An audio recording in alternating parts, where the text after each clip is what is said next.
unë i them Danit që këte, presidentit të Amerikës. Dan, Pilinqi është në Amerikë për 300 vjetë, kur gjyshi jot e ytatë se dinte ku binte Amerika. Unë jam Amerikan, unë jam vërtet republikan, e jam antar në Washington. Pra, Dan, bëj çfarë të duash me shtetet e tjera, po mos u ngatro me tokën e shqiponjave. Sepse tokë e shqiponjave është larë me gjak, dhe atë e kanë shqiptarët.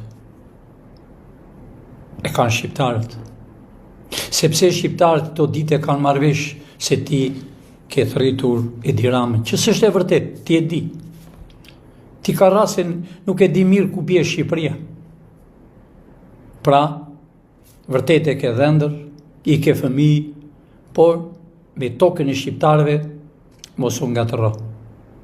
Je president për periudhë sa do t'jesh, por shqiptarët janë kudo. Unë jam në Amerikë, Dan. Unë të jam mirë që kur ke qenë në New York. Që kur ti ke ngritur ndërtesa në New York, ke 2 fëmijë, djemt, ke vajzë.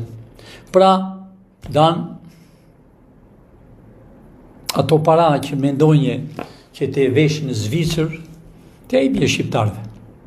Bëj një thirrje. A herën do të them vërtet je presidenti i Amerikës, që të mbledhesh para e t'ja japësh tokës shqiptare. Kur nuk merr njeri nga kjo tokë e jonë. Është toka e Skënderbeut. Është toka e Teutës, e Aleksandrit të Madh, Dan. Të them Dan, se ti njoh.